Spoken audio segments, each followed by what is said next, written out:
Alors peut-être un mot pour commencer effectivement sur le patrimoine terre, le patrimoine de Pizé d'ailleurs en particulier, hein, si je dis pas de bêtises, de la région du Forêt. Qu'est-ce qu'on en sait, qu'est-ce qu'on peut en savoir déjà en matière de date, de combien il est ancré dans cette région? Alors, déjà, la construction en pisé, c'est une grande caractéristique de presque tout le département de la Loire, si on exclut les zones d'altitude où on trouve le granit.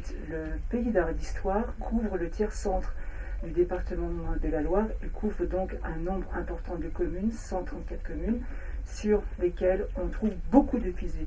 Quand je dis beaucoup, je ne peux pas vous dire combien, puisqu'il n'y a pas eu de recensement donc exhaustif de ces types d'architecture qui va de la grange, de la ferme, jusqu'aux petits immeubles d'habitation dans les petites villes.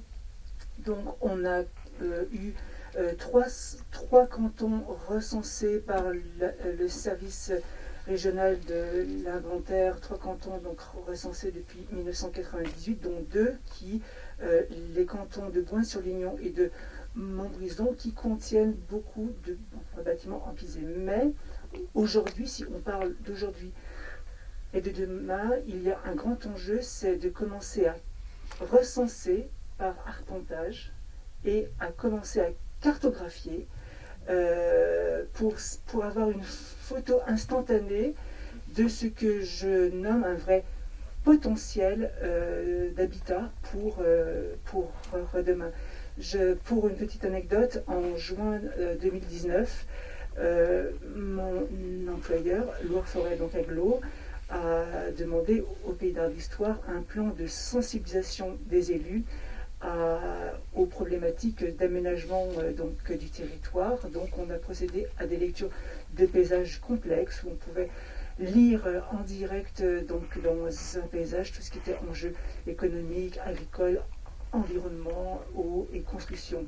Et nous avons fait 7 lectures de paysages, dont 2 dans un bourg de montagne situé à 900 mètres d'altitude à Bar, donc là où on n'a pratiquement que de la pierre en construction, et un autre village, Trelin, à côté de Bouin-sur-Lignon, où là, pratiquement, plus de 70% du bourg est construit en pisé. Et quand j'ai dit donc aux élus, en parlant des défis de demain et des défis de développement durable et de vivre dans une maison saine, parce que je pense que c'est important et que la demande d'habitat de demain sera axée sur ce thème sain et avec donc économie d'énergie. Quand j'ai dit donc aux élus retournez-vous en direction du bourg et vous avez là les maisons du futur, il y a eu un silence. Je ne suis pas pris de gifle, mais j'ai senti comme un gros doute, puisque donc le pisé. Les maisons du futur, voilà, on les voit. C'est ça pour moi. Et donc effectivement pour moi, etc. On va parler, parce que en tant que technicien, on trempe dans tout un tas de concepts et on va parler bientôt de matériaux biosourcés. Quand j'ai demandé à ce public-là, est-ce que vous savez ce que seront les matériaux biosourcés dont les techniciens, quels qu'ils soient, vont évoquer bientôt demain dans les dossiers? Je n'ai eu aucune réponse non plus. Et j'ai dit, ben voilà, on va... Donc justement, c'est ça. C'est ce qui est terre, peut-être pierre si on réouvre, la brique qui est très présente aussi. Voilà. Et donc du coup, il y a une vraie révolution culturelle à faire, ou bien, plus exactement, renouer avec le bon sens qui a présidé depuis des siècles sur le territoire. Sur cette question effectivement de la connaissance, de la culture, encore une fois, de l'architecture en terre crue, qui donc, tel que vous nous l'avez raconté à l'instant, est assez peu partagée par les techniciens, comme vous dites, avec lesquels vous travaillez. Qu'est-ce qu'il en est de la population? Est-ce qu'on se rend compte, habitant dans le Forêt, qu'on est au milieu d'un vrai patrimoine de terre crue, ou alors ce sont des choses qui ne sont pas forcément connues des habitants, alors même j'imagine que quelqu'un qui habite dans une maison en terre le sait, mais on ne saurait pas forcément. Pas forcément. J'ai acheté ma propre maison à vieux monsieur de 74 ans qui avait enduit, bon, donc on va en voir donc des vues, tout enduit en ciment. J'ai été super heureuse de voir ça. J'ai dit, ben bon sang, quel défi. Et quand je lui ai demandé en quoi est construite donc la maison, alors c'est une maison située à 750 mètres d'altitude, donc c'est une construction mixte en pierre et en pisé. C'est un vrai patchwork, mais il a, à part donc la pierre qu'on pouvait voir au niveau donc de la grange, il n'a pas su me dire le nom des matériaux qui composaient donc la maison et la grange, donc etc. C'était une panne. Et plus on fait d'animation donc de terrain, alors on a des gens qui ont grandi dans des fermes en pierre, en pisé, ils savent donc le nommer. Puis il y a pas mal de gens pour qui ils voient vaguement à quoi le pisé ressemble, d'autant plus que nous, dans notre territoire, on a plus un bâtiment pisé enduit dans certains secteurs. Donc quand c'est enduit en chaud, donc on ne voit pas cette terre, cette structure terre derrière. Et alors on voit des bâtiments en pisé non enduits au niveau des granges, etc. Mais il y a vraiment une réelle difficulté pour les personnes qui n'ont pas été confrontées culturellement à cette architecture terre. C'est une difficulté de nommer le matériau. On va revenir tout à l'heure sur votre expérience d'habitante. Là, on a parlé pour l'instant effectivement plutôt de la connaissance du patrimoine régional. Mais pour l'instant, je vais présenter quelqu'un qu'on est très content d'avoir également. C'est Nicolas Meunier à mes côtés. Vous êtes vous-même artisan terre crue. Vous gérez l'entreprise Le Pisé. Donc autant dire que vous avez plutôt tendance à construire en pisé, si je ne dis pas de bêtises. Voilà, vous êtes à l'origine notamment de la construction de ce bâtiment-là, dont on a beaucoup entendu parler, parce qu'il y a un défi technique assez impressionnant dont vous allez pouvoir nous parler. Peut-être juste pour que l'on vous connaisse et pour bien comprendre, c'est une question un peu large, mais vous allez savoir, je crois, y répondre, mais pourquoi la terre crue? Comment vous vous êtes retrouvé là-dedans et comment on peut gérer une entreprise qui ne construit qu'en terre crue, alors malgré toutes les difficultés dont on a entendu parler depuis ce matin? Avec le micro, pardon. Je me permets de vous reprendre, là, vous me dites que je suis à l'origine du bâtiment, pas du tout en fait. C'est-à-dire que c'est un véritable travail d'équipe, il y a 2 cabinets d'architecture, dans chacun des cabinets d'architecture il y a plusieurs personnes, au moins 2 par cabinet, qui ont bossé sur ce projet. C'est un véritable investissement pour eux. Il y a un bureau structure qui a fait un boulot phénoménal en amont, avant que même qu'on ait choisi la terre. Le bureau thermique qui a pris la décision de ne pas isoler ce bâtiment. Le bureau structure qui a pris la décision que ce bâtiment soit porteur. Donc tout ça, c'est déjà, je ne sais pas combien, on arrive à plus de 10 personnes. Donc je ne suis toujours pas à l'origine.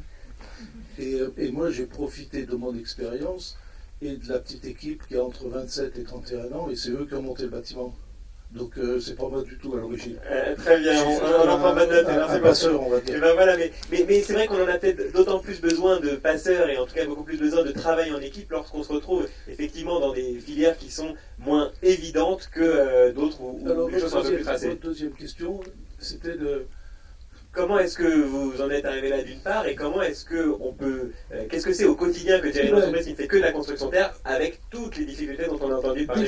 Déjà dans les années 70, moi j'ai commencé maçon en 78, 77. Et déjà à cette époque, il y avait des politiques et des scientifiques qui nous disaient que la planète était foutue, que la biodiversité, il ne fallait plus en parler, que les mers allaient s'arrêter. Donc il y a des gens qui ont écouté, il y en a d'autres qui n'ont pas écouté. Ça fait combien d'années? 40 ans? Donc toujours est-il que les mers, c'est de pire en pire. Les oiseaux, il paraît qu'il en reste à peu près un tiers. On parle de bilan carbone, mais on continue de faire des bâtiments en pisé avec des encadrements béton qui bouffent de l'acier et du ciment qui arrive de l'autre côté de la planète. Donc on peut se trouver des excuses. Moi, j'ai pris conscience de tout ça. J'avais 22 ans, j'étais au Mali. Et j'ai construit des maisons individuelles, 4 ou 5 maternités, 3 écoles. Et c'est là où je me suis rendu compte de l'intérêt de ce matériau. au point de vue économique, parce qu'effectivement on est en circuit court et que tout l'argent restait au village, donc c'est pas inintéressant économiquement. Écologiquement, puisque la terre on allait la chercher au marigot avec des charrettes et donc zéro déplacement. Qu'est-ce qu'on peut dire encore des intérêts thermiques, on le voit bien en plein Sahel, c'est une évidence. Le seul inconvénient qu'on aurait pu voir, c'est que tous les 7 ou 8 ans, il fallait refaire un petit enduit à la terre par-dessus. Mais en fait, c'est ou de l'entraide ou des salaires chez nous, des salaires et des cotisations sociales. Et ça tombe bien parce qu'il paraît qu'il y a plein de chômeurs, je ne sais pas où ils sont, mais il y en a. Et les URSSAF ont besoin de cotisations et les caisses de retraite aussi. Donc je trouvais plein d'intérêt à ce matériau et je me suis passionné pour ça. Et votre formation à vous, elle a pris quelle direction du coup quand vous dites j'ai commencé maçon en 77, pardon, hein, moi j'arrive avec mon bagage une très petite connaissance de l'architecture en terre et maçon, je me pose même pas la question. Pour moi, un maçon, c'est quelqu'un qui va monter des murs en parpaing, en béton. Je savais même pas que le terme était associé à la terre. Je sais pas si ça vous intéresse, ma vie. Mais je crois que si, parce que c'est la position. Un bac de technicien en bâtiment qui est passé à Saint-Étienne, l'envie de travailler sur le chantier, 3 maisons individuelles avec sous-sol béton, poutrelle lourdie, parpaing par-dessus. À la 3e, c'est bon, il n'y a plus aucun plaisir d'aller au boulot le lundi matin, quoi. C'est-à-dire que c'est les mêmes parpaings, c'est les mêmes poutrelles, c'est les mêmes engueulades, c'est les mêmes plans. C'est les mêmes relations humaines, ouais, c'est ça. Donc j'ai arrêté, après j'ai été faire un peu plus de 2 ans chez des architectes, et c'est pas bien mieux, quoi. À l'époque il n'y avait pas d'ordinateur. Bon, sauf qu'on peut se boire un petit café à 9h, mais sinon il n'y avait pas bien de... Ouais, non, c'est toute cette organisation, en fait c'est toute cette organisation industrielle où on s'aperçoit, et ce qui est terrible, là il faut être vigilant, parce que cette espèce de retour à la terre qu'on croit, en fait, c'est une tentative d'industrialisation, comme il s'est passé à l'île d'Abo en 84, où j'ai eu le plaisir d'être... Enfin, le plaisir, non, c'est pas le mot. Où j'ai été salarié d'une des entreprises, celle qui a monté la tour en Pisé avec les parpaings. Bon, donc 85 à aujourd'hui, c'est 35 ans. On est dans le même schéma, rien n'a avancé, rien. On est toujours avec nos chaînages béton à la con. On est toujours à vouloir faire des parpaings dans des usines. Alors, on n'appellera plus ça usine, on appellera ça manufacture.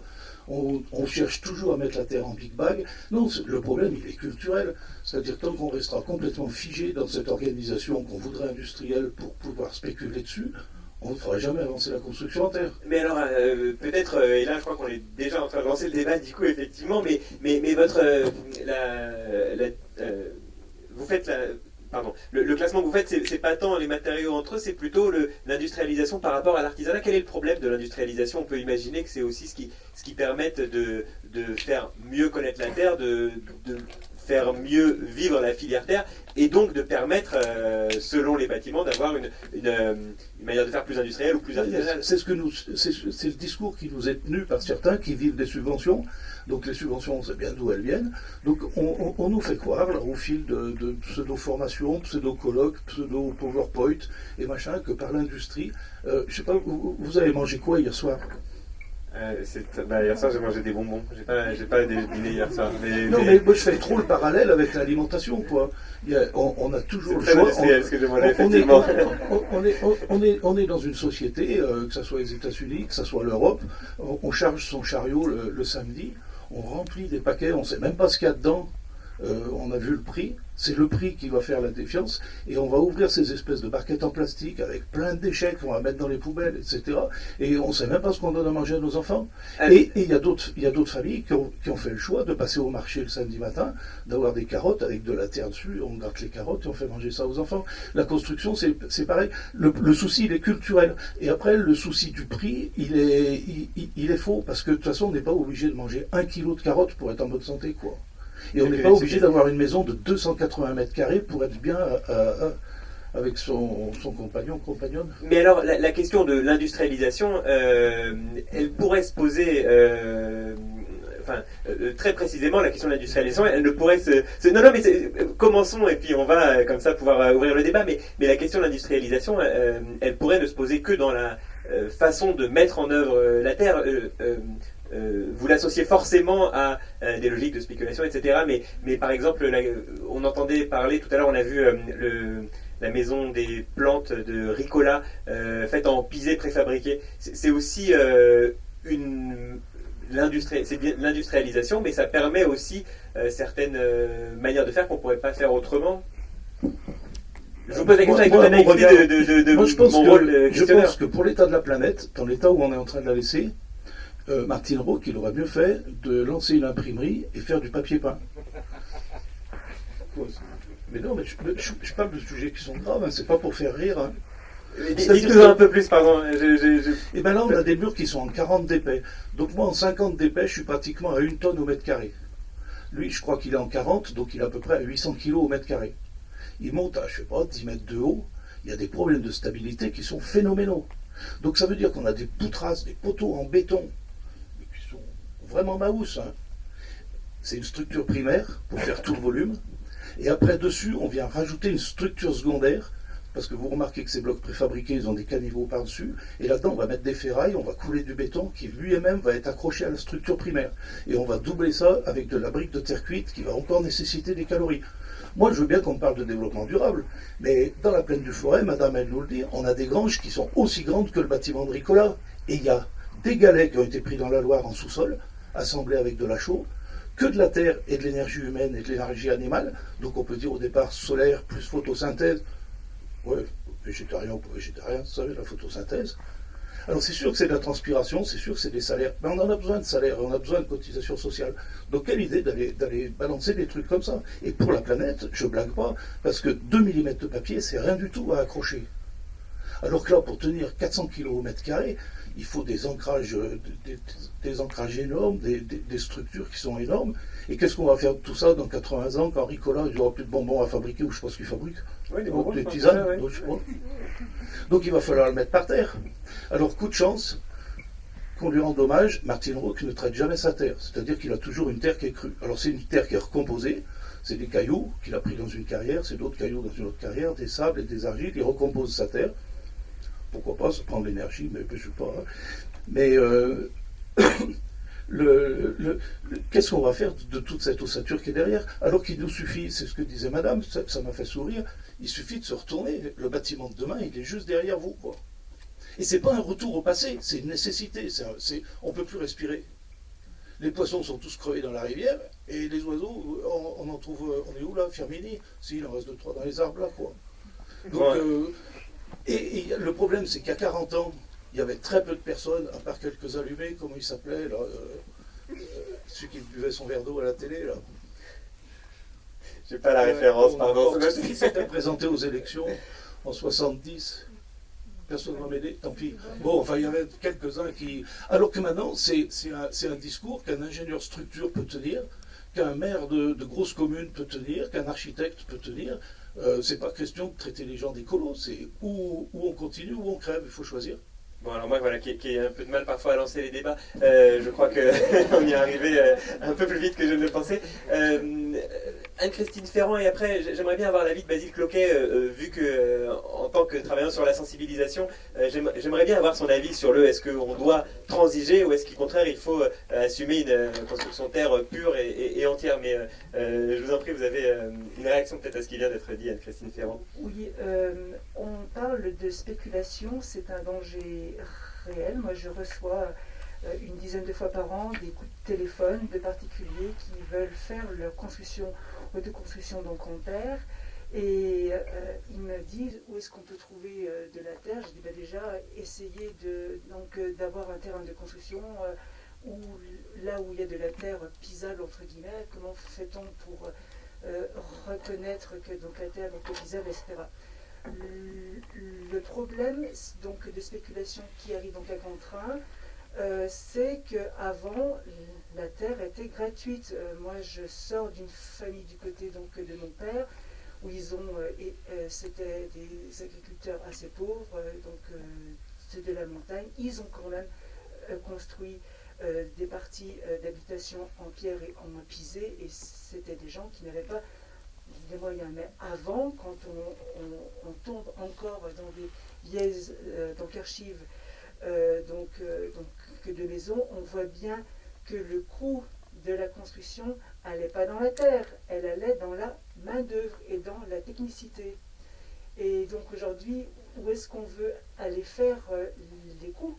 Parce qu'effectivement, donc aujourd'hui, on peut construire quelque chose en terre et ça vient à minima de l'Isère. Nous, on n'a plus de filière terre et puis bon, on n'a pas eu dans le département de la Loire, à ma connaissance, mais bon, j'ai une connaissance imparfaite, mais donc la terre, c'était celle du terrain, on creusait, le trou est devenu une mare au canard, et puis voilà, donc c'est un problème de répartition des coûts. Effectivement, on va spéculer, puisque on vit dans un monde où tout est argent, donc voilà. Mais alors, pardon, donc mais justement, ouais, freiner ça, je pense que ça va mais c'est une vraie être question. un frein donc à la construction de terre contemporaine. Et on va évidemment ouvrir un petit peu le débat, mais pour rester là-dessus et faire un lien d'ailleurs avec ce que vous disiez à l'instant, mais c'est que contre cette spéculation-là, on peut aussi se dire que c'est une diffusion de la...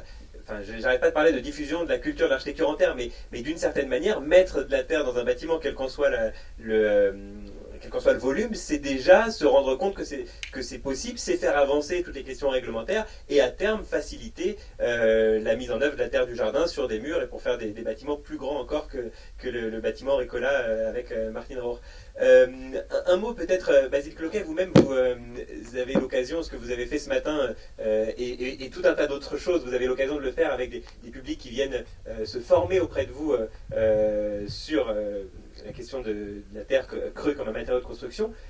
Comment est-ce que vous entendez là le premier débat qu'on va avoir, et encore une fois on va essayer d'élargir ensuite, mais est-ce que vous êtes plutôt partisan de faire, et tant pis si on n'est pas dans le bâtiment idéal, mais c'est ça qui va faire avancer les choses, ou alors est-ce que vous pensez au contraire qu'on a une architecture terre avec un savoir-faire qui est très spécifique dans sa mise en œuvre et que transiger là-dessus, bon c'est plus, on perd tous les intérêts du matériau. Et je vous pose la question autant à vous que dans votre connaissance aussi qui sont les gens que vous avez en face dans vos formations, ça peut peut-être nous aider aussi à faire avancer le débat. On a plein de profils différents dans nos formations professionnelles, et d'ailleurs on ne fait pas que de la formation professionnelle, on fait de la formation auprès des scolaires, des écoles primaires, jusqu'aux gens de l'université, jusqu'à des architectes, voire des artisans en reconversion. Donc on a un discours qui ne varie pas sur la compréhension de la matière en tant que telle, puisqu'elle est là, elle fonctionne comme ça, et en revanche, on ne va pas, dans notre rôle de transmission sur la connaissance de la matière, on ne va pas influencer une pratique d'architecture pour un architecte ou une autre pour l'instant. On ne va pas dire à TOA, ne faites pas de murs non porteurs ou porteurs. En revanche, si vous construisez en terre, ne faites pas de mauvais exemples, ne faites pas de contre-exemples. Ne faites pas de choses qui pourraient nuire au fait d'utiliser correctement un matériau bio et géosourcé. Qu'est-ce que ça pourrait être, par exemple, une mauvaise utilisation ? Eh ben, on pourrait avoir une agence d'architecture qui se dise, bah tiens, la terre a ses tendances, je réponds à un projet, je gagne le concours, je fais de la terre n'importe comment, le bâtiment tombe, c'est pas bon pour la filière entière. C'est pas bon pour celui qui veut faire du pisé porteur, c'est pas bon pour celui qui veut faire du pisé non porteur, c'est pas bon pour personne, et c'est pas bon pour la planète et pour le futur. Donc le but du jeu étant de transmettre la bonne connaissance pour qu'au moins que la mise en œuvre soit de la bonne manière. Après, d'un point de vue personnel, j'abonderais dans le discours de dire un pisé et porteur. Je reprendrai un peu une des interventions qu'il y a dans le MOOC qu'on a produit à Mako sur la terre crue de Amélie Lepay qui travaille en Bretagne et qui dit mais on n'a pas le choix. On n'a pas le choix de construire avec des matériaux et des maisons qui peuvent être redémontés et qui peuvent retourner au sol. On n'a plus le choix. Après, on n'a plus le choix et il faut faire une transition parce qu'on ne peut pas. Le blanc et noir fonctionne pas facilement. Enfin, c'est très manichéen. Tout faire, pas faire. Il faut faire la transition pour arriver à ce que ça se fasse pour tout le monde. Donc il faut que dans tous les esprits, on arrive à former les gens à ce que ce soit logique de dire mais non, on ne va pas laisser à nos enfants et petits-enfants des matériaux qu'ils vont devoir enfouir, mettre en tas et que personne ne va pouvoir rien en faire. Ça va produire des déchets pas possibles, ça va polluer les eaux, polluer les... Enfin bon, c'est une catastrophe sanitaire. Donc c'est un travail du quotidien et plus on est à diffuser ces connaissances-là, plus ça va avancer. D'ailleurs, cette journée-là est faite pour ça. Et je vous en remercie d'ailleurs de nous avoir invités, parce que je ne l'ai pas fait ce matin, je le fais maintenant. C'est effectivement avec une volonté très forte du site Le Corbusier de Firminy, et à notre tour de les remercier. Voilà, on s'y retrouve. Et alors peut-être pour terminer sur cette question-là, je m'adresse à nos deux ex-étudiantes et actuelles architectes, Salomé Bergsma et Margot Regalia. Vous, dans la manière dont dans la manière dont vous avez appris ce matériau-là, appris à utiliser ce matériau-là dans vos études, est-ce que... alors, je ne sais pas poser ma question entre comment cela vous a été présenté, ou alors quelle est la voie que vous avez choisie. Est-ce que vous avez, comme ce qu'on a entendu juste avant, c'est on n'a pas le choix, alors c'est la terre, c'est peut-être quelques autres matériaux aussi, en tout cas on est au pied du mur désormais, et il nous faut construire de ces façons-là. Ou alors, est-ce que dans l'enseignement de la terre, ça reste encore, aujourd'hui, dans une école d'architecture comme celle de Grenoble, qui est l'école d'architecture la plus en pointe sur l'enseignement de la terre crue, est-ce qu'on est tout de même encore un peu prudent dans l'utilisation qu'on en fait? Je dis prudent, c'est pas le bon mot, mais je veux dire, est-ce qu'on met tout de même un peu est-ce qu'on laisse la place à d'autres matériaux d'une certaine manière? Voilà, votre expérience d'étudiante, on se remet quelques années en arrière. Alors, à Grenoble, non, justement, on parle beaucoup de la Terre parce qu'il y a le laboratoire cratère. Mais pendant nos études, en fait, le labo architecture, environnement et culture constructive, justement, le principe, c'est de réfléchir aux cultures constructives et différents matériaux. Du coup, on a beaucoup mis l'accent sur la terre, mais pas que. Et en fait, justement, on nous a beaucoup appris la complémentarité des matériaux et le bon matériau au bon endroit. En fait, c'est pas la terre à tout prix ou le bois à tout prix ou la pierre à tout prix, c'est la complémentarité. Après, pour revenir sur Four, effectivement, on a appris tout en faisant, et il y a des choses qu'on referait sûrement plus dans la manière de faire, et c'est par rapport au portique, par rapport au béton, la place du béton, etc. C'est des choses qu'on apprend et qui sont pas forcément évidentes. Ouais. Pour revenir sur la question aussi de est-ce que c'est... En fait, j'ai l'impression encore qu'aujourd'hui, c'est les étudiants qui ont une sensibilité à ces questions-là environnementales et, on va dire, écologiques dans le sens large du terme. C'est peut-être ce qui est triste, en fait. C'est que c'est des étudiants qui doivent déjà avoir une certaine appétence pour ces sujets-là. Et je pense que ça pourrait être intéressant aussi d'avoir un retour, parce que j'imagine qu'il y a d'autres étudiants dans la salle, sur finalement, en fait, comment on perçoit cet enseignement. Alors aujourd'hui, c'est une journée sur le matériau terre, mais on peut élargir aux matériaux bio, géosourcés, peut-être. Mais finalement, quelle est la place de cet enseignement aussi alternatif, c'est pas le bon terme, mais qui essaye de poser des questions sur les modes de construction actuels. Alors peut-être que c'est pas assez de se poser des questions, c'est peut-être plus le moment, maintenant il faut y aller, mais bon.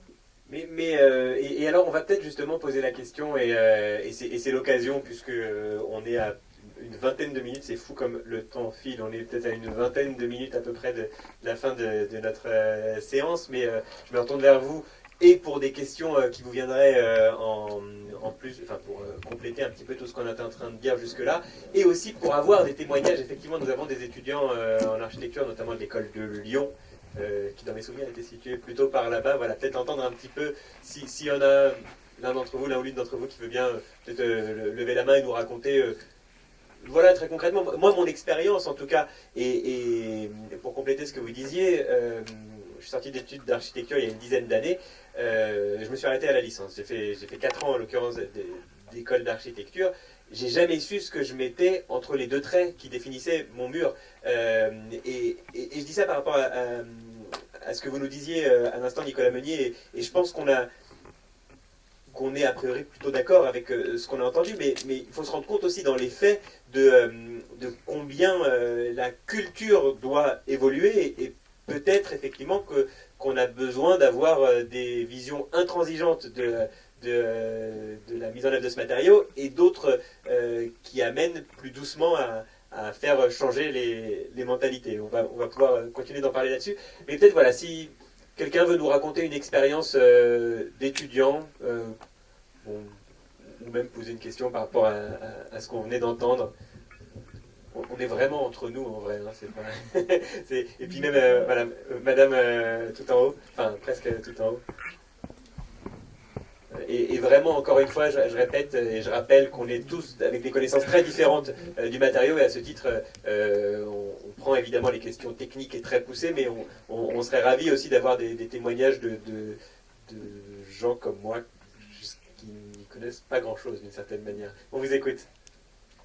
Du coup, on est en DNMAD au lycée Benoît Forneron à Saint-Étienne. Et c'est ce qu'on disait entre nous là, mais il y a très peu de sensibilisation sur les matériaux du futur, entre guillemets. Enfin, on parle essentiellement du béton, du métal, et il y a peu de sensibilisation sur la terre et d'autres matériaux géosourcés, quoi. Quelle est votre formation exactement? C'est quoi un DMA, vous nous avez dit? C'est le DNMAD, c'est diplôme des métiers d'art et du design. Enfin, c'est une formation toute récente qui existe depuis 1 an ou 2. Et qui amène vers quel, dans quel cursus? Est-ce que c'est une formation professionnalisante ou alors c'est pour intégrer plus tard C'est une formation professionnalisante, on va dire. Enfin, c'est une sorte de licence en fait en 3 ans. Enfin, c'est une licence, c'est un grade licence, on va dire. Et c'est assez compliqué parce que ça existe depuis 2 ans, donc on patauge un peu sur ça. Vous n'avez pas encore de retour d'expérience voilà. Mais bon, a priori, ça serait pour travailler dans quelle branche, faire quel métier Du coup, en fait, les DNMAT, du coup, c'est diplôme des métiers d'art et du design. Et après, il y a différentes branches, donc en graphisme, objet, espace et mode.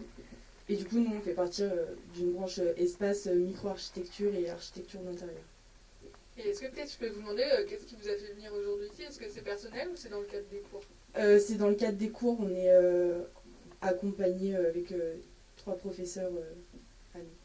qui sont ici aussi et qui pourront peut-être d'ailleurs aussi nous donner leur témoignage, mais parce que c'est pas anodin, j'imagine, mesdames, si je dis pas de bêtises, que vous soyez venus ici vous-même. Je ne vais pas créer une nouvelle polémique, je m'en voudrais, ça ferait 2 dans la même journée, mais si vous êtes venu ici, c'est peut-être aussi que vous avez envie de montrer quelque chose qui n'est pas forcément facilement accessible dans l'enseignement depuis l'école. Bonjour. Déjà, donc, oui, effectivement, c'est le DNMAD. Donc, il y a 2 parcours au lycée Forneron, espace et produits, objets. Donc on est avec les 2 mentions-là, c'est en 2e année. Et cette formation remplace en fait, c'est la réforme qui a supprimé les mises à niveau en art appliqué et les BTS d'art appliqué. Voilà, pour préciser un peu le diplôme, qui n'est pas, qui est nouveau mais pas tant que ça. En tout cas qu'on découvre et on vous remercie. Qui est en 3 ans et qui vaut grade licence. Voilà. Et donc voilà, pourquoi vous vous retrouvez à amener des étudiants à vous ici? C'est dans le cadre d'un projet en particulier? C'est pour compléter une formation qui serait peut-être pas assez justement portée sur ces matériaux-là, ces techniques-là? Alors bonjour à tous, en fait vous allez avoir les réponses, à savoir qu'ils ont des cours de technologie concernant les différents matériaux et les solutions constructives et tout ce qui touche après au revêtement. Ils sont dans les 2 options avec des cours communs et ils ont un projet actuellement d'une micro-architecture concernant un bureau dans le jardin. Et ils devaient, dans le cadre de ce projet, s'implanter dans une région avec une connaissance des problématiques propres au territoire, avec entre autres les matériaux justement issus de manière locale et avec une réflexion sur une conscience un peu éthique et politique justement de leur engagement actuel et futur en tant que professionnels. Donc aujourd'hui, on a eu l'occasion du coup de bénéficier de cette journée en pensant que justement c'est vrai, et Sarah l'a dit, on aborde rarement certains matériaux comme la terre, parce que d'abord c'est vrai qu'on a peu de temps d'études en technologie concernant les matériaux et qu'on va plutôt vers une approche, on va dire, plus classique. Donc en l'occurrence aujourd'hui c'était l'occasion justement d'ouvrir un petit peu le débat et puis d'avoir une connaissance, au moins, en tout cas d'être dans une veille technique et technologique qui peut être déjà le démarrage pour des jeunes étudiants dans une connaissance, on va dire, un petit peu plus approfondie de matériaux moins réputés, moins connus. Et alors, pardon, une dernière question pour bien préciser, le travail dont vous nous parliez d'abri dans le jardin, si micro-architecture, donc c'est créer une micro-architecture pour être dans le jardin, en fait, un bureau dans son jardin. Et ça, c'est vous, les enseignants, qui avez décidé la consigne avec notamment tout ce que ça impliquait, vous le disiez, d'engagement, etc. Oui, en fait, l'idée était très simple, hein, avec la Covid, on s'est tous retrouvés quasiment en télétravail. Donc la solution, c'est de se dire, en situation qu'on a actuellement et qu'on risque d'avoir encore quelques mois, comment faire en fait, faire évoluer aussi les modes architecturaux et trouver peut-être des micro-architectures qui répondent à des besoins ponctuels. Et l'idée, c'était pas de se dire, je vais dans n'importe quelle grande enseigne trouver un abri de jardin et je vais m'en faire un bureau. C'était de poser la question effectivement des choix qu'on peut faire en amont. Alors, il est vrai que l'aspect économique est très fort et implique des raisonnements, on va dire, pour ceux qui achètent, entre autres pour le client, mais c'est aussi à nous de faire évoluer les situations. Et le coup de gueule de monsieur Pizet, je vais l'appeler comme ça, excusez-moi de jouer le Pizet d'entreprise, monsieur c'est Nicolas Meunier. Mais j'ai trouvé intéressant effectivement ce qu'on a vu depuis ce matin, savoir prendre à contre-courant effectivement les politiques actuelles. Alors c'est difficile, il faut être honnête, mais en tout cas c'est intéressant en tout cas de se poser la question déjà dans le cadre de l'éducation et de la pédagogie qu'on peut mettre en place. Alors peut-être pour continuer sur cette question des études, puisqu'on a plusieurs générations d'étudiants d'aujourd'hui, d'hier, d'avant-hier, d'avant-avant-hier, Olivier. Est-ce que vous voulez nous raconter, parce que vous nous avez expliqué avoir appris tout ça dans le cadre d'un projet en particulier. C'est donc bien évidemment que c'est pas à l'école que vous pouviez avoir cette formation-là. Ça veut dire qu'il y a toute une génération d'architectes d'aujourd'hui qui, si cette génération veut s'engager, si elle veut s'engager, doit le faire par elle-même parce qu'elle n'aura jamais eu ces connaissances dans son enseignement. Là, il faut reposer la question du métier d'architecte. C'est quelque chose qui est compliqué. Est-ce que vous voulez dire que l'architecte se doit d'apprendre en permanence, c'est ça Alors, si je peux me permettre, je vais juste faire une petite réponse. Bien sûr, faites une réponse évidemment, bien sûr. J'apprécie l'engagement. Il y a quand même quelque chose qui se passe, c'est que tout à l'heure, Nicolas t'a dit que dans les années 70, on lançait déjà le message que cette planète allait crever et que voilà, il y a ceux qui ont cru, il y a ceux qui n'ont pas cru. Il y a juste une petite donnée, c'est que dans les années 70, on était 4 milliards d'individus sur la planète et qu'aujourd'hui, on est 8 milliards d'individus sur la planète. Et qu'à un moment donné, les solutions qu'on avait à une époque, elles vont plus marcher à une autre époque, parce que la question de la densité, la question de la population, c'est quand même une question chronique. Hein. Je me permets de refaire cette petite aparté, parce que c'est hyper important, et donc moi je crois beaucoup, non plus parce que ça fait 50 ans qu'on ne bouge pas non plus, et donc je crois beaucoup à la question de la diversité. Donc ça va me permettre de rebondir sur... Pardon, est-ce que vous pouvez juste un tout petit peu préciser, nous parler d'une population qui augmente, donc d'une urgence écologique plus forte encore, c'est ça que vous voulez dire? C'est à la fois une urgence écologique et à la fois la réponse qu'on pouvais faire pour... je vais donner un exemple très simple, on a tous vécu cette expérience du camping, quand on va avec sa famille dans un champ et que le matin on va aux toilettes, il n'y a pas de problème. Maintenant, vous partez avec votre techno-rêve et vous vous retrouvez à 200 dans le champ et vous les envoyez tous aux toilettes dans le champ, vous allez voir les dégâts. On est en train de parler de ça. Et donc aujourd'hui, on doit trouver... Je pense qu'il n'y a pas de solution unique et il faut aller vers tout doit être utilisé. C'est-à-dire que on aurait la même catastrophe à dire qu'on veut faire que de la terre. Si je prends l'exemple de la voiture, c'est assez rigolo. Hein. La voiture aujourd'hui, on a décidé qu'elle roulait au pétrole pendant des années.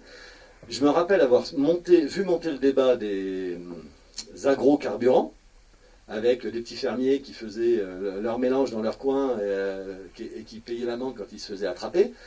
Résultat, on a mis sur le marché ces agrocarburants et on s'est aperçu qu'en grande quantité, l'agrocarburant, il devenait polluant parce que du coup, on n'avait plus assez de réserves agricoles. Donc maintenant, on est passé à la voiture électrique. On sait que les batteries, c'est une catastrophe. Donc maintenant, on parle de l'hydrogène. Et si on remonte avant, ce qui est quand même rigolo, c'est ce qu'il faut savoir que en 1900, Paris était en train de crever avec les déjections des chevaux. C'était des tonnes et des tonnes qu'il fallait évacuer de Paris tous les jours. et que qu'est-ce qui a sauvé Paris de la pollution du purin de cheval? C'est la bagnole. Donc on est dans des cycles comme ça qui sont très forts, et c'est pour ça que moi je pense qu'il faut faire attention, c'est-à-dire que on doit diversifier, tous les matériaux ont des expériences, et que la question qu'on nous pose en tant qu'architecte aujourd'hui, je pense que c'est pas de savoir à quel matériau on construit. La question qu'on nous pose aujourd'hui en tant qu'architecte, c'est qu'est-ce qu'on fait? Et c'est une question extrêmement large. Je pense qu'on a eu des interventions ce matin, moi j'ai adoré, parce que on m'a souvent dit,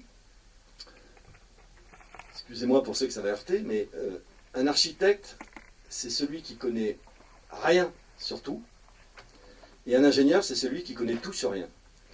Et je suis assez sensible à cette phrase-là, c'est-à-dire que nous, les architectes, on est des opportunistes, on a besoin de travailler avec les autres. Alors c'est vrai que très souvent, on associe la paternité d'un bâtiment, d'ailleurs, moi je viens pour parler de Nanterre, vous venez pour parler de ça, je suis très content d'avoir une entreprise, mais sans entreprise, sans ingénieur, sans commanditaire, sans client, notre bâtiment, il n'existe pas. Hein.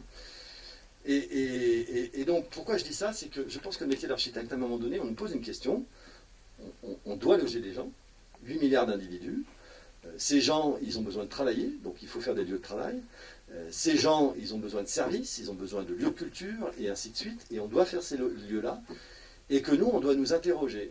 Je commence à être à un âge où je m'aperçois qu'on m'a posé différentes questions, et en fait, j'ai l'impression de m'être fait sacrément avoir. C'est-à-dire que quand j'ai commencé ma carrière, c'était dans les années 90, on me disait, alors voilà, un beau bâtiment, c'est en béton, la fente horizontale, des pilotis, vous voyez à quoi je fais référence. Vous n'avez peut-être pas été biberonné à ça, mais moi je suis sorti de l'école, si je ne faisais pas du néocorbu, je n'avais pas de travail.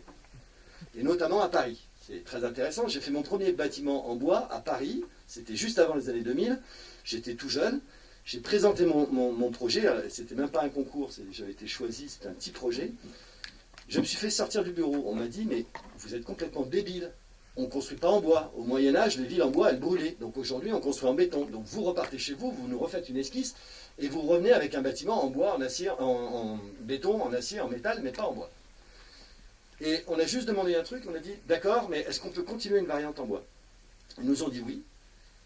Et suite à ça, on est revenu à la deuxième phase. On leur a développé une version, je ne sais même plus en quoi elle était, en acier ou en béton. Mais on a continué à développer notre solution en bois, puis on est venu avec un pavé comme ça, épais, sur le bois, en expliquant les bienfaits du bois, pourquoi on pouvait construire en bois, quels étaient les apports du bois, quelles garanties on pouvait amener, etc. Et bien du coup, on a passé notre bois, on a pu construire notre premier bâtiment en bois. Si je vous raconte cette anecdote-là, c'est que là, je suis tout juste les années 2000. En 2021, à Paris, si vous ne construisez pas en bois, vous pouvez laisser tomber. C'est hors de question, vous ne pourrez pas construire. Donc en l'espace de 20 ans, il y a eu une évolution des mentalités, parce que justement, on a commencé à comprendre qu'on pouvait faire autre chose que du néocorbu, qu'on pouvait faire autre chose que du béton. Et pour moi, cette expérience-là, elle m'a marqué, et donc quand on parle de la Terre aujourd'hui, je reviens sur mon sujet, quand on parle de la Terre aujourd'hui, si vous parlez terre crue, alors que dans l'imaginaire collectif, la terre crue... au mieux, il y a une petite connaissance de vagues bâtiments ruraux dans le centre de la France, mais je dis au mieux, parce que moi, quand j'ai commencé à parler à Nanterre de terre crue, on a pensé au village d'Ogo, on a pensé au Sahel, on a pensé partout, mais sauf en France. Donc quand ils nous ont dit, mais ça va juste être hors de question parce qu'on ne sait pas faire en France, on leur a dit, bah écoutez, vous prenez le train, là, à 200 km d'ici, vous avez des expériences et des projets qui ont plus d'un siècle en terre crue. Donc c'est ça. Et donc, l'architecte aujourd'hui, la question c'est pas de savoir s'il va construire en béton ou en terre crue, la question c'est de savoir pourquoi il va utiliser un matériau. Alors après avoir eu cette expérience-là, on a nous vécu une autre expérience traumatisante, c'est qu'on a eu la question, toujours au nom du développement durable, de l'énergie. Et d'un seul coup, pendant à peu près 15 ans, on a arrêté de parler de structure. Les premiers concours, moi j'avais des remarques comme quoi, monsieur, votre poteau, vous ne l'avez pas dessiné, votre bâtiment il ne tient pas. Et là, depuis quasiment, alors maintenant c'est en train de revenir, mais depuis 15-20 ans, on ne parle plus de structure pour parler que des façades. Est-ce que vous êtes assez énergétique? Est-ce que c'est assez isolant? Et tout ça en plus sur un seul dogme, c'est qu'il faut faire des bâtiments qu'on appelle thermos, alors qu'on sait très bien qu'il y a d'autres façons de répondre à la question de l'inertie. Et donc plus personne ne parle de structure. Donc si on ne parle plus de structure, je vais y revenir, on ne parle plus de matériaux. Donc ça fait 20 ans que personne ne nous a demandé si on construisait en béton, en bois, en machin. Alors aujourd'hui, on a découvert un autre truc. Maintenant, on va parler de E+, donc énergie positive, C-, donc bas carbone. Bas carbone, matériaux biosourcés, géosourcés. On va revenir sur les dogmes de l'administration, et là je vais m'associer à Patrice. Il faut résister quand même, parce que leur connerie tout là-haut, ça commence à bien faire.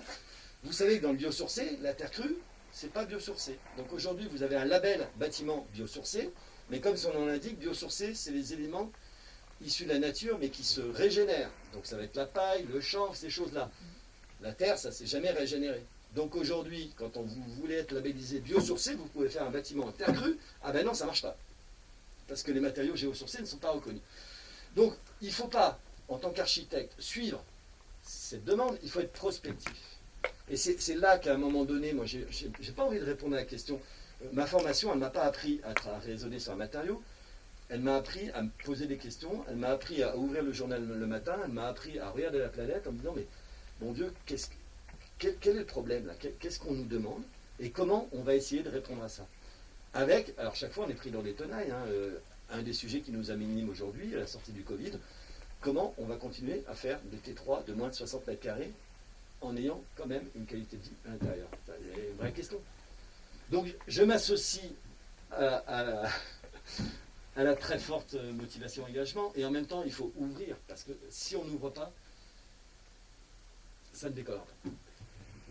On arrive vraiment à la fin de notre journée d'études. Je suis désolé de ce temps qui passe très très vite. Si on a des questions, ça va pouvoir être le moment de les poser. Là encore, on en a une au deuxième rang.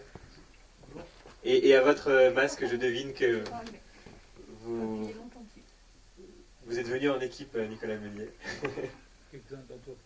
Quelques-uns d'entreprises, je les reconnais au masque, effectivement. Il est marqué Pisé porteur dessus, j'avais deux questions là-dessus, mais voilà, on va... Oui, bonjour. Donc, bonjour, Jean-Baptiste Meunier, je suis maçon piseur. Du coup, j'avais juste une question très technique par rapport aux encadrements béton dont vous avez parlé tout à l'heure. Vous aviez dit que vous ne le referiez pas. Qu'est-ce qui vous a amené à cette réflexion? En fait, c'était plus l'utilisation du béton. À un moment, c'était poser l'utilisation de la pierre en termes d'impact, etc. Le truc qui s'est passé, c'est qu'au final, le bureau de contrôle et les bureaux d'études nous ont dit, vu qu'on était en bâtiment ERP et en normes sismiques, on devait avoir, pour répondre aux normes, on devait avoir un encadrement en béton, et du coup on s'est retrouvé avec ces encadrements. C'est pas forcément qu'on les referait, enfin c'est plus dans le fait, c'est pas qu'on l'a subi, mais un peu dans le sens où il fallait ce béton pour répondre aux normes sismiques, et du coup. D'accord, et j'avais juste une petite précision à ajouter. On sait très bien fixer des menuiseries dans les pisés. Les interfaces avec d'autres matériaux, on arrive très très bien à les gérer. Simplement, ça demande de connaître un peu le matériau pour pouvoir inventer des fixations qui soient pérennes et qui soient viables. Et qui répondraient aux exigences d'un bâtiment, d'un concours. Oui. On n'en a pas parlé, mais moi, je vous conseille de fouiller sur Internet pour trouver les guides de bonne pratique. Alors c'est des dizaines de professionnels. Nous, sur Pronalp, on était plus de 80. Il y avait des bureaux de contrôle, des ingénieurs, des entreprises, des architectes, vraiment tous les gens concernés. On s'est mis à 60 ou 80. On a écrit les guides de bonne pratique de la mise en œuvre du Piset. On a la même chose pour le torchis, on a la même chose pour la bauge. On part des savoir-faire existants, des améliorations qui ont eu sur les dernières décennies.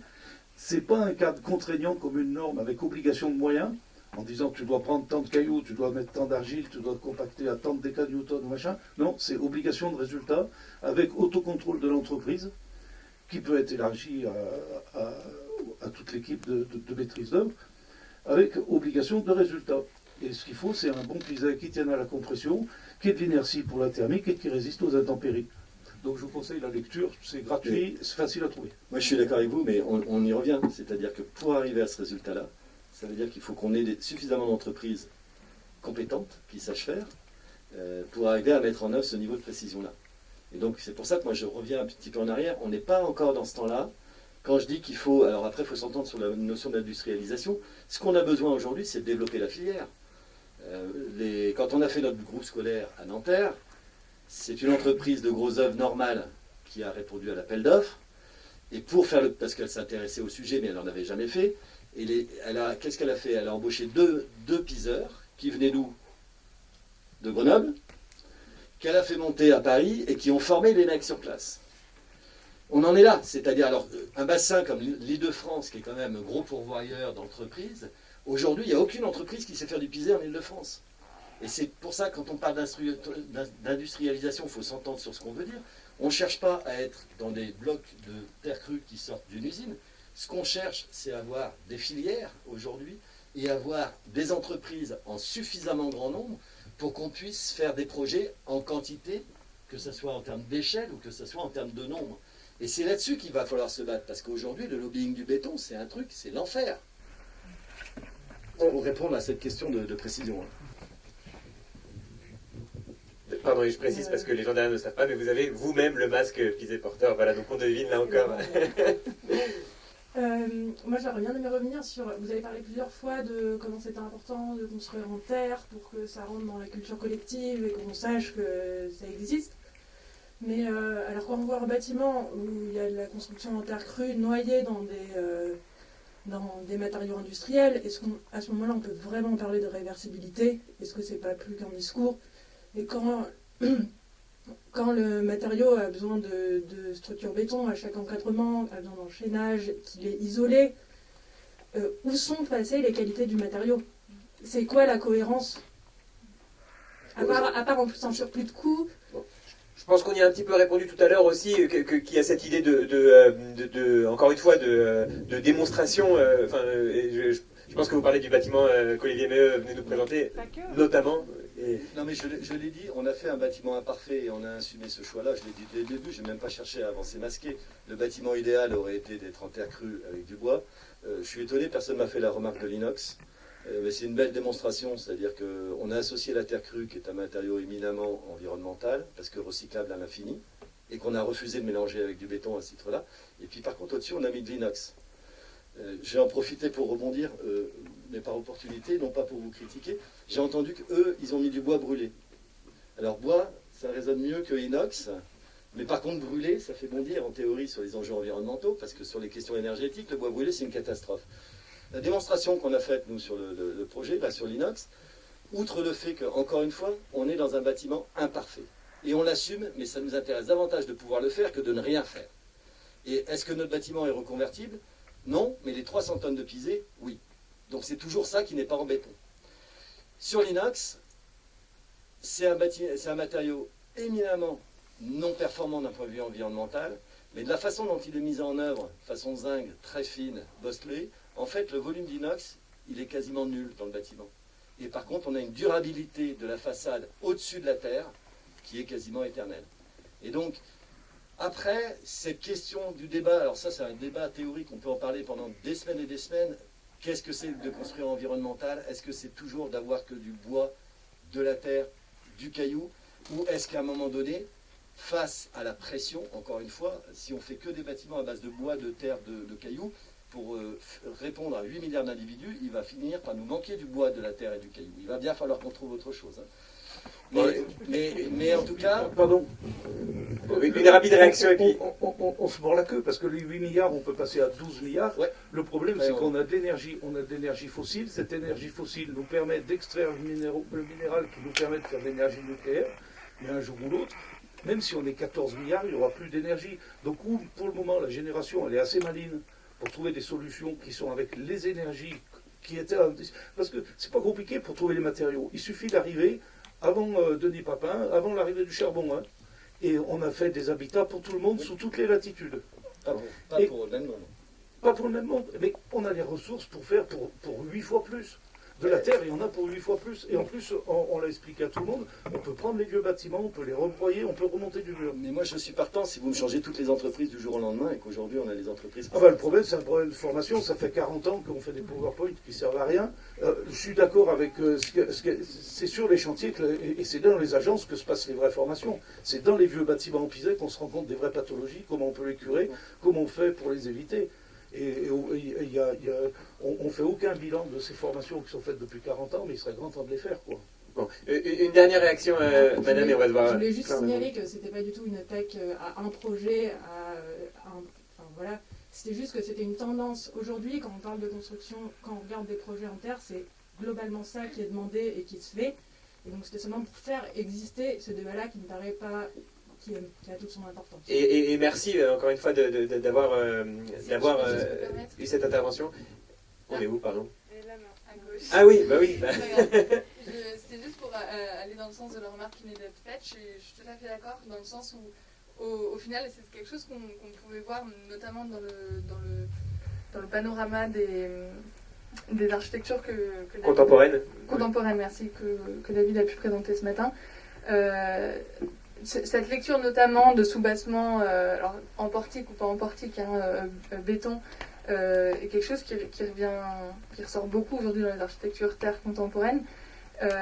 Après, là où je rejoins ce qui a été dit avant, c'était aussi de dire que finalement, c'est pas on fait tout noir ou tout blanc, c'est que on commence par quelque chose. Alors on n'a pas la prétention de dire que c'est parfait, que c'est le modèle, c'est le type de bâtiment qu'il faut faire. Notamment la question aussi que vous avez soulevée de l'isolation.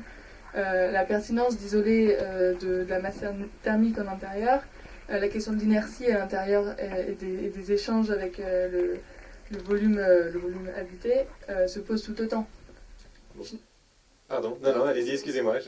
Mais je pense qu'on a bien compris en tout cas les enjeux et vraiment merci à vous tous d'avoir bien fait vivre ce débat.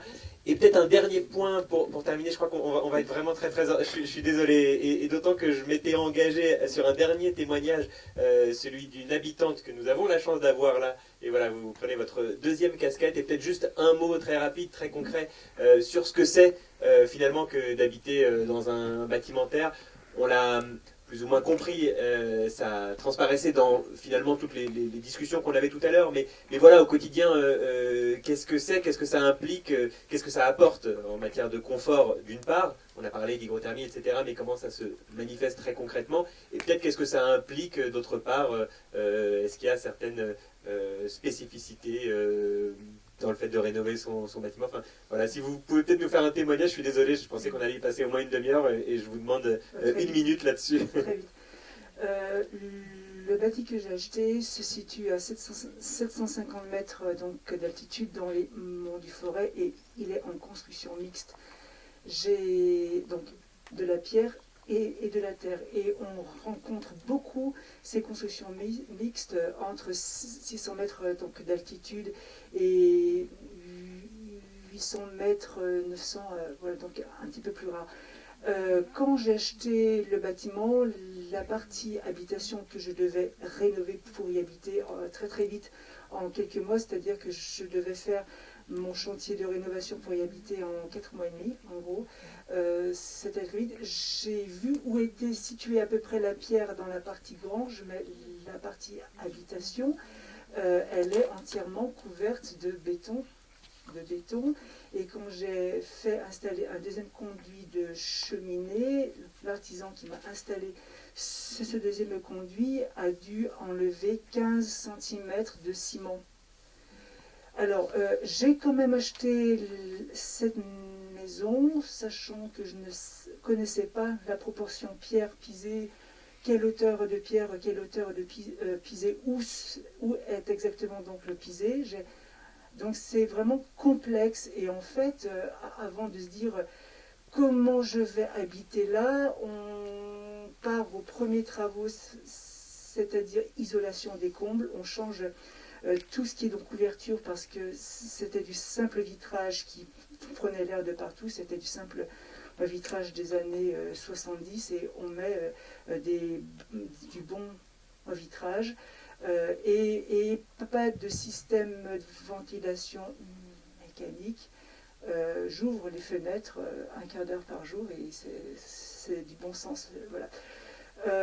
Je dirais que je suis restée 1 an dans la maison sans trop faire de gros travaux pour voir le comportement thermique de la maison. Donc 1 an d'observation pour me dire ensuite qu'est-ce que je fais.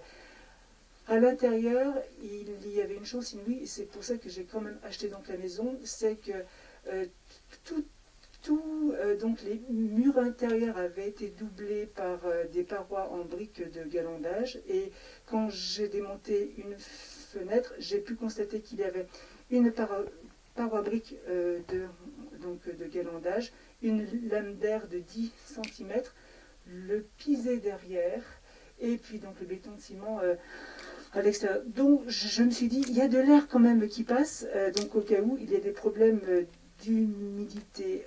La prochaine question, c'est de se dire très vite, est-ce que je vais enlever le ciment sur le mur extérieur? J'ai parlé de ça avec quelques artisans dans des voies, alors c'est un vrai... Ça, c'est le bagne pour nous d'enlever une telle épaisseur donc de béton. Pour l'instant, le comportement thermique est convenable, vraiment très très convenable. Et le prochain enjeu va se passer sur la grange. Je vais déposer un permis de construire à peu près dans 1 an et demi, une fois que j'aurai débarrassé. Et là, il y a de la pierre épuisée, donc les choix vont vraiment se poser. Donc à ce moment-là, je vais mieux pouvoir agir sur cette partie de bâtiment que sur l'autre, que j'ai quand même pu rendre confortable avec des coûts de chauffage assez bas, c'est bois et donc électrique. Voilà.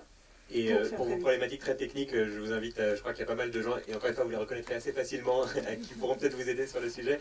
Et juste un dernier mot, et peut-être on conclura là-dessus, mais voilà, très concrètement, qu'est-ce que c'est que d'habiter dans un bâtiment en terre? Je crois que je suis rentré 2 fois dans ma vie dans des bâtiments en terre, donc c'est peut-être le cas d'autres personnes ici aussi. Donc, qu'est-ce que ça implique? Est-ce que vous sentez une différence au quotidien? C'est très confortable, donc déjà, parce que en été, on a une maison fraîche. Bon, je n'ai pas le temps d'expliquer les propriétés donc, du pisé, donc hélas. Alors, en hiver, le pisé étant pas très isolant, heureusement qu'il y a ce doublage donc, de murs donc, en briques qui permet donc, une inertie donc, correcte. Mais vraiment, on sent que le bâtiment est sain, qu'il n'est pas humide, parce qu'il est bien construit quand même. Voilà, donc il n'y a pas de remontée d'humidité dans cette partie d'habitation. Et puis, c'est une ferme dont la partie la plus ancienne remonte au début du 19e siècle. J'ai pu trouver des croquis donc de cette partie-là. Elle est installée dans la pente, donc je suis à l'abri des vents. Relativement protégé donc des pluies parce qu'il y a des débords donc de toiture donc importants. Je suis accolée contre mon voisin, donc en matière de gain thermique, c'est quand même important. Je profite des murs chauds donc du voisin, etc. Donc en fait, moi, il n'était pas question donc de construire. Ça, c'était. Puis quand on dirige un pays d'art d'histoire. Il faut être à un moment donné cohérent, et quand je parle du pisé et de la pierre, je parle en connaissance de cause. Donc pas du tout donc construire pour toutes les questions qui ont été donc évoquées, et puis pour retrouver un confort thermique que je n'ai pas trouvé dans la maison de mes parents, qui était en parpaing de ciment, et que j'ai trouvé par contre antérieurement dans la maison de mes grands-parents donc en plaine. Et ces fermes-là sont très bien faites, très bien orientées. C'est de l'architecture bioclimatique avant l'heure, et c'est très confortable à vivre. Par contre, ça demande à se poser des questions jour et nuit, et de mettre 1 an pour prendre les bonnes décisions de travaux. Donc c'est vraiment hyper intellectuel donc, de faire le choix de vivre dans ces constructions qui ont été en plus contrariées par des travaux non conformes. Donc voilà, il y a une partie de démontage ou d'amélioration. Voilà, c'est compliqué mais passionnant. Merci beaucoup à Christine Ferrand pour ce témoignage effectivement tout aussi passionnant, et merci à tous, Salomé Derksman, Margot Regalia, Olivier Méheux, Nicolas Meunier et Basile Cloquet, donc pour votre participation notamment à la journée d'études de manière générale, et spécifiquement à ce petit temps-là, dont je rappelle la question initiale, la terre en architecture, effet de mode ou matériaux du 21e siècle. Alors, je sais pas, on aurait pu avoir plus de temps pour conclure, mais pour le dire très rapidement, je crois qu'on a un petit peu répondu à la question sur le matériau du 21e siècle, ça semble assez évident. l'effet de mode peut être pour le meilleur et pour le pire. Voilà.